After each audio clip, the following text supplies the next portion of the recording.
Hi everyone, Andy Wax, Wood and Leather Doctor, Mount Laurel, New Jersey. And before we get started, if you would please look below, you'll see a subscribe button. Please click it. You'll see a like button. Please click that too. And there's an alert button, so every time I come up with a new video, you'll be the first to know. So something a little different today. I've never refinished a guitar before. You've seen pictures of this guitar before because I've spent some time recontouring the body, creating what's called an armrest, which is the bare wood that you see there, and in the back of it a curve called a belly curve, which allows the guitar to sit more comfortably against, well, your belly. This is how it wound up when I was finished. I basically painted those areas black because I couldn't match the color, because it's really, really hard to match a factory color with just a spray can. So I decided, well, it's a pandemic. Yeah, I'm bored. I need to do something to keep my hands busy, besides the thousands of chairs that have been coming in, and I'm very grateful for all that business. But in between those chairs, yeah, I get bored. So I decided, hey, I'm gonna refinish this guitar. I've been watching a lot of videos on how to do it on YouTube, and I'm gonna give it a try myself.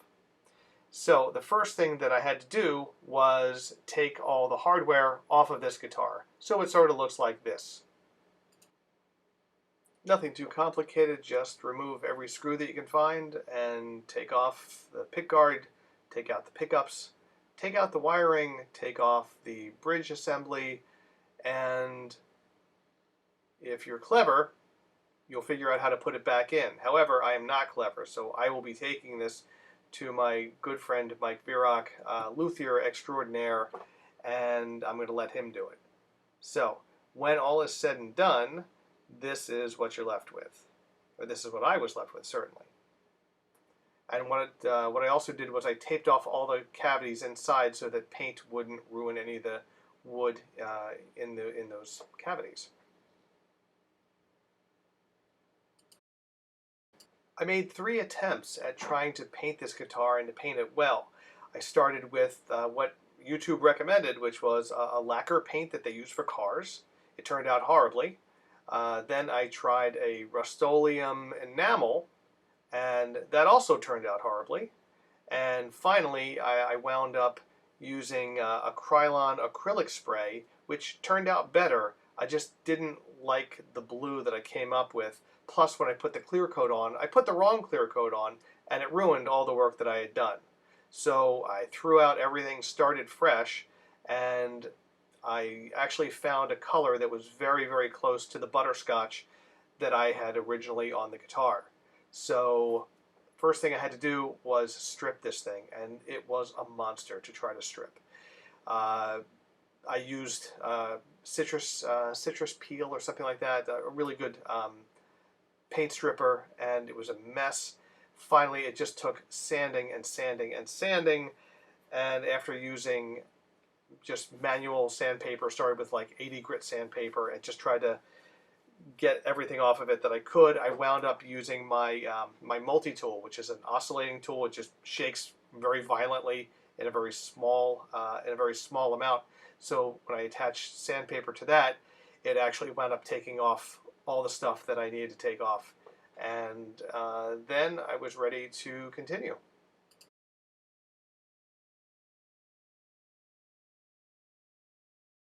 So after much heartache and misery, this is what I was left with.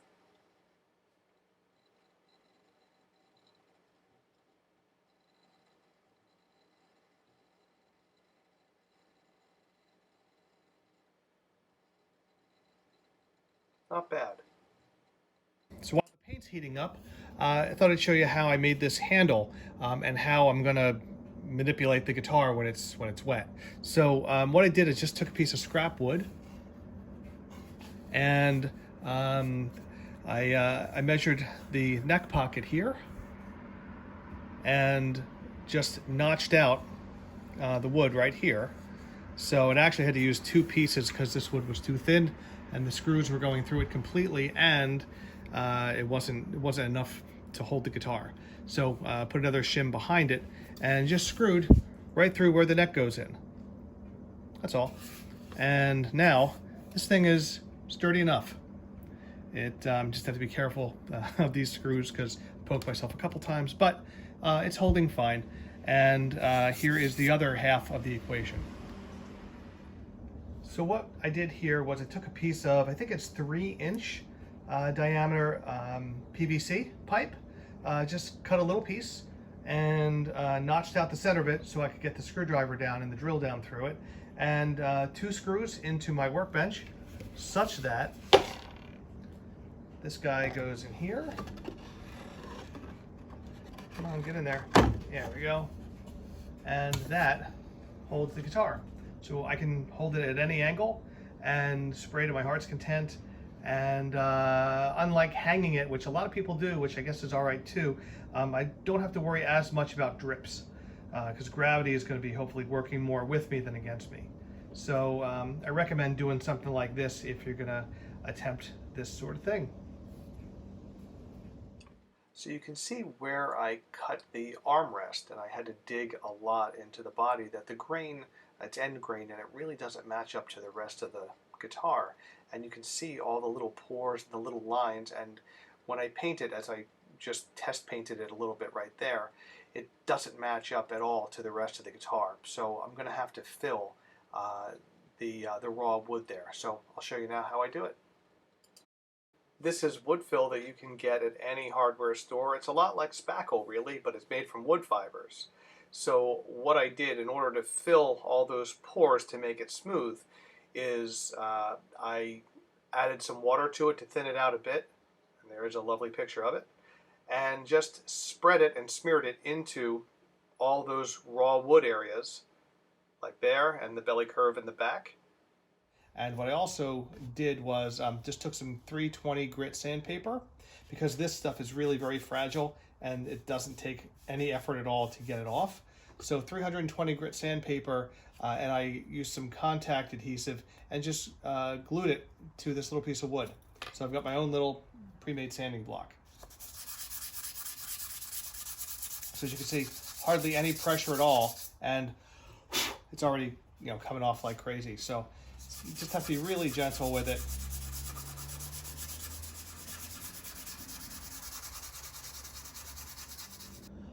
So I've attempted to paint this guitar several times, all with really, well, didn't turn out well at all. So the first time I used a very expensive lacquer paint, and that didn't work out. And then I tried Rust-Oleum enamel, and that didn't work out. So this time, this is what I'm trying. This is Krylon Fusion all-in-one paint and primer, and the color is Matte Wild Honey. The matte I thought would be a good start because matte tends to show less flaws, and we're going to try to bring the shine up anyway when we put the clear coat and then buff out the clear coat.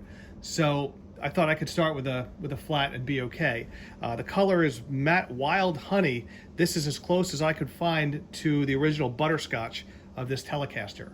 So I'm going to give it a try. There's a gentleman on YouTube named Brad Angrove, and he does a lot of these videos. I think he's as close to professional as you're going to get on YouTube, and he does not like combination products. With respect and deference to him, I'm going to try it anyway. So first thing I'm going to do is something that he recommended, which is I'm going to put this in a bucket of very hot water for about 20 minutes, and he said you'll get much better spray through the can. So I'm going to put this in here and come back in 20 minutes. Okay, so I let this sit about, well, actually about 10 minutes in the really hot water, and it's nice and warm. The can's nice and warm. It's a nice day out. That's why the door is open, so I can breathe.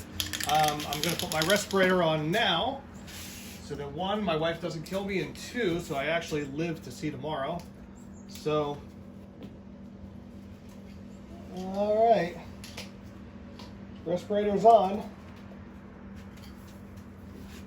and so again, I'm going to try and I want to just put a little bit of paint over this section because I want to see if I took off too much of the fill and if I need to leave more. So give it a try. Let's see how it turns out.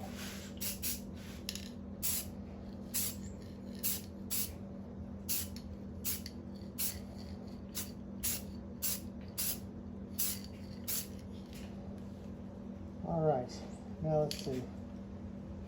as I look at it,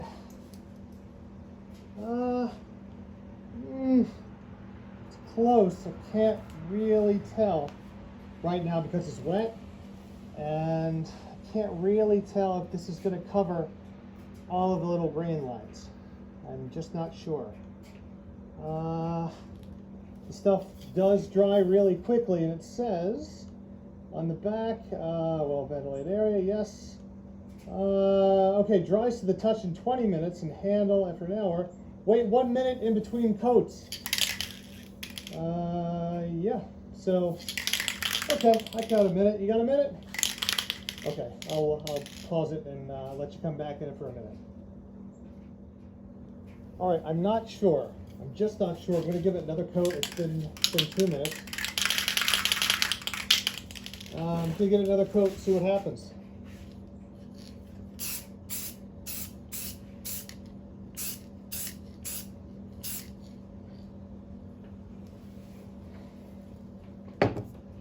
All right, let's leave it alone and come back to it. Okay, and while we're waiting to see how the other side turns out, I feel pretty good about this. Just by eye, I can see that just about all the little divots are filled in. So I'm going to give this a shot back here, just on the bit that we filled.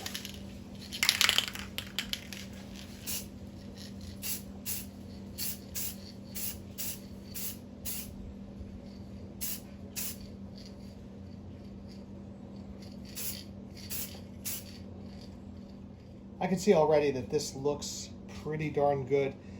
I think this, once the coats build up, because remember this has primer in it also, I think this is definitely a win on this side. So far so good. This bit looks pretty darn good. Let's see, let me give it a better shot here. Let's turn it over a little bit. So yeah, this looks pretty smooth, and I don't see any major issues with it. There's a little spot right here that when this dries, I might try to lightly sand it and just make sure that it's as smooth as it can be. But yeah, there's a little bit of grain showing through, but not much. And I think, again, with more layers, I think we're going to be okay. I have to be kind of judicious about this in that I can only find one can of this color, and this color is awfully good. So I'm going to just give a mist coat to both sides, and we'll keep going. And I just want to give it a mist, just so make sure that everything starts to stick nicely.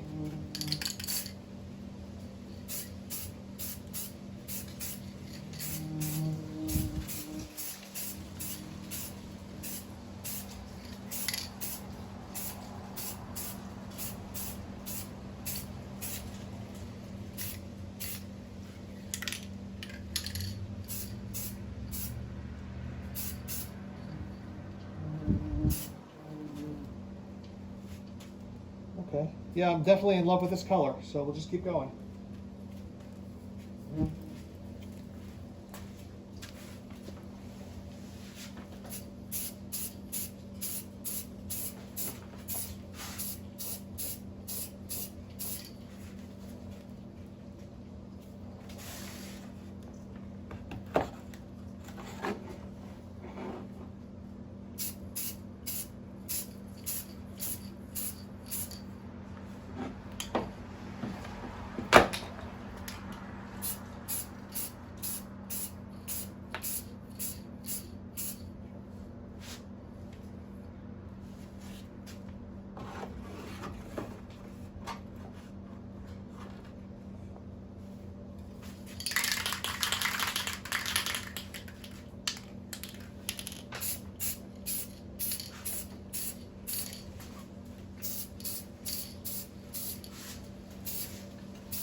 All right, so it's only 12 hours later, and it's the next morning, And yesterday, I know that the directions and all the advice is to mist coat 10 minutes, wait 10 minutes, another coat 10 minutes, another coat 10 minutes. I just kind of randomly did it whenever it was dry. I didn't go particularly heavy with any of the spraying that I did of the color yesterday. I just kept doing it over and over, and it would look, very glossy when it was wet, and when it was flat, it was dry. So I just gave it another coat and just kept going. And again, I didn't go particularly heavy, so I didn't get any drips or runs. And yeah, and I think it's because it's acrylic spray paint, and maybe because it's flat spray paint. I think it has to do with a lot with the fact that it's flat. It was just super easy. And every now and then, if I felt some dust in there, I would take a Scotch-Brite pad, and I just cut off a piece, and I would just gently, rub the whole surface, and then wipe it off really well, and go again. So yeah, it's pretty darn smooth now. It's very even. There's no major issues with the paint. So I am ready to clear coat. Now I'm going to try to use the entire can of clear coat so that I can build up as thick a layer as possible. So when I go to remove the orange peel that always comes from it, and the orange peel is the texture that you want to get rid of. So I'm going to sand that very gently with like 1,000 grit, then 2,000 grit, and then the polishing. And that's going to bring up the shine quite a bit. And what I'm using is, Krylon Color Max. So it's the same exact thing, just in the satin crystal clear. I don't think I need to put a gloss, because if I want it glossier, I'll just buff it out more. And right now it's sitting in this bucket of warm water and getting warm, because I have noticed that definitely using warm spray paint is a lot better than room temperature or cold spray paint. It flows a lot easier. So there's no need for you to see me spray this thing out, because it's going to do the same thing that I did before. So I'll show you what it looks like as soon as all of the coats of the spray paint of the clear are on there. Okay, this is day 3. Day 2 you didn't see much of, because it was just me spraying coat after coat after coat of semi-gloss clear coat. And it looks fine if you're into just a semi-gloss, or even this is maybe a little more flat than that, and you like it the way it is. I say stop, because I think no one's going to get so close to say, hey, you've got some orange peel there. And I'll show you what I mean by orange peel. The texture, I'm going to try and capture some of it there. Let me get closer. If you can see it, there you go. See that bumpiness there? That's orange peel. It's the same texture that's on an orange rind. So some people don't like that, and if you want it glossier, no matter how much gloss, even if you sprayed it with gloss clear coat, you're still not going to get that perfectly shiny, smooth surface. And this surface, has texture to it. You can hear it, right? So I decided that I'd like to go for a little bit more of a smooth surface and a little bit shinier. So YouTube has not steered me wrong, because I did a little test piece, and I'm not going to show that to you. What I am going to show you is how I achieve it and what it looks like. So what I think I'd like to do is, I think right here, this whole area here, and you can see that, if you can get, let's see, can you see the orange peel? Yep, you sure can. So you can see the orange peel, you can hear it, and you can feel it. And again, it really looks fine. This is just because I'm going to try to buff this thing out and make it even nicer and more, I guess, professional looking. So what I need to use are the following. So what you need are different grades of, different grits of sandpaper. And I would prefer using wet or dry. In that, I tried doing it wet, and that seemed to be the easiest and the least likely to burn through the finish that we so painstakingly put on. So I have here 800 grit, 1,000, 1,500, and 2,000. Yep. And the 800 I think is still a little bit coarse for my taste, and I'm still a little afraid of burning through the clear coat, so it goes away. This is the only piece of 1000 grit. It's been used a little, but still should be fine. And so P1000. Then we got a 1500, which I may or may not use, and then go to the 2000.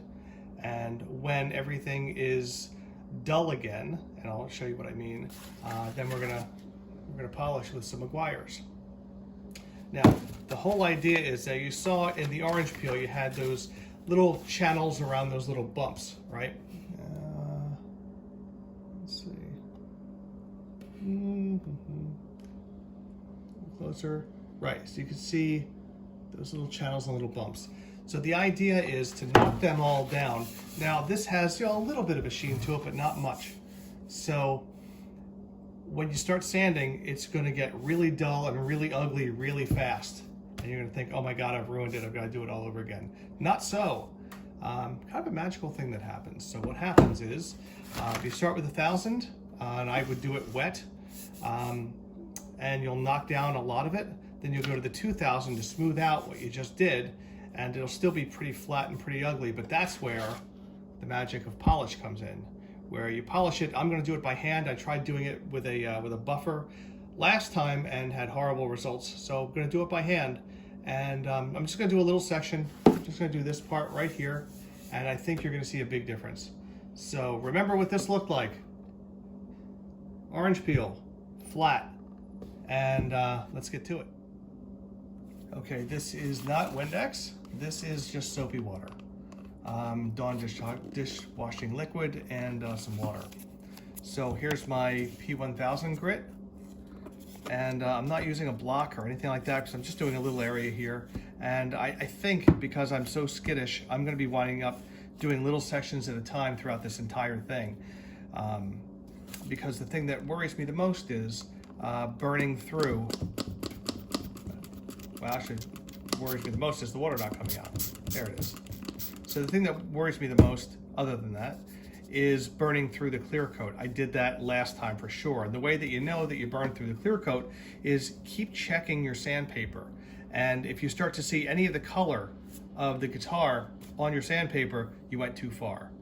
And then if it were me, I would stop and I would spray a couple more coats and then start over again. Just do it a lot more gingerly. So right now, that's what we're gonna do. So hardly any pressure. And again, I'm just doing this section here.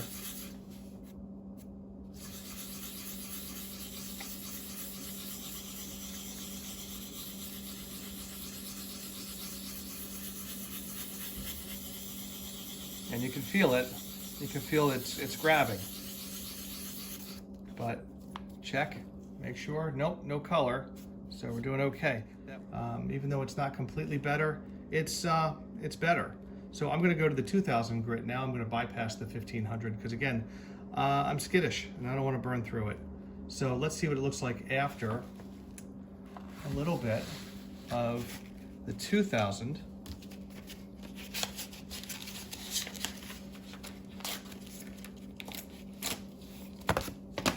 Again, I'm not using a block because I'm just using a little bit. Soapy water on there just to cut down the friction. I'm gonna do the same thing. And again, you can always go back over it with 1000 if you decided that, well, I just didn't do nearly enough. There it is. Okay, so it feels smooth, but feels smooth and looks ugly. So, all right. Now we're gonna try some polish.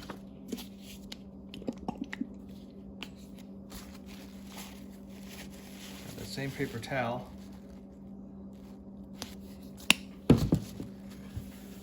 And go at it.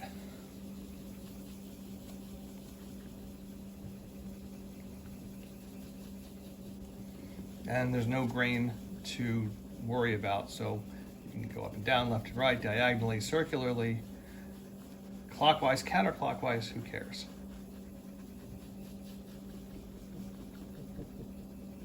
And I don't feel any drag on the area in which I'm working. And still no color, that's great.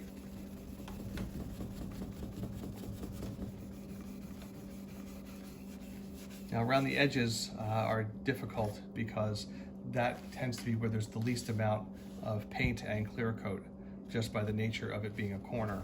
So be super careful around there. Some people don't even touch them, from what I've read. Okay. Still kosher. Now I'll take a dry piece.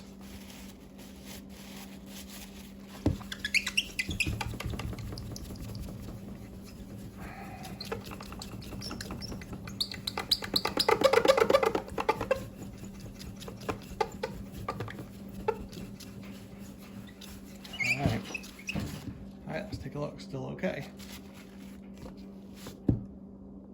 So hopefully you can see big difference. I'll get as close as I can here. So that looks a lot more like a factory finish. There's still little dimples here and there, probably from the grain that wasn't filled perfectly, but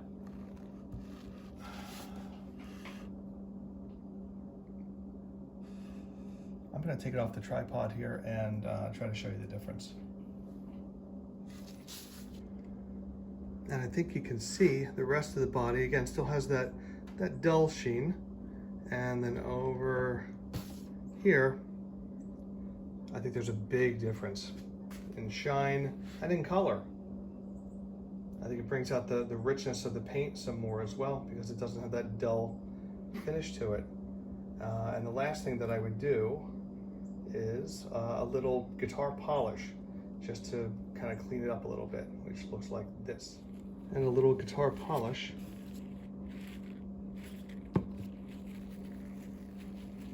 just to kind of clean it up and gives it a little bit of a waxy haze to it. Probably not necessary, but I have a little left, so I'm going to use it.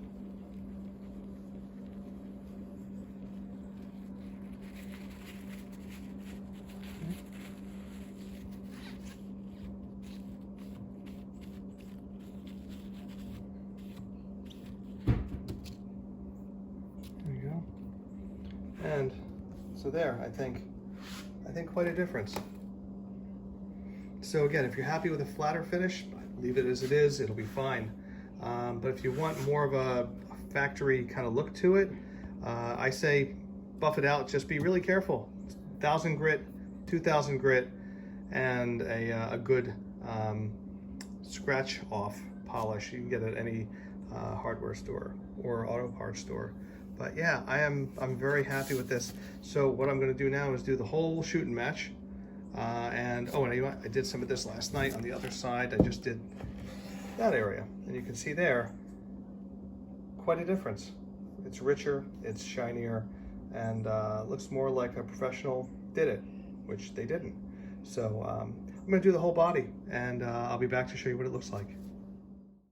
And thanks to the wizardry of Apple computing, you can see in fast time just what I did to rub out the entire back of the guitar.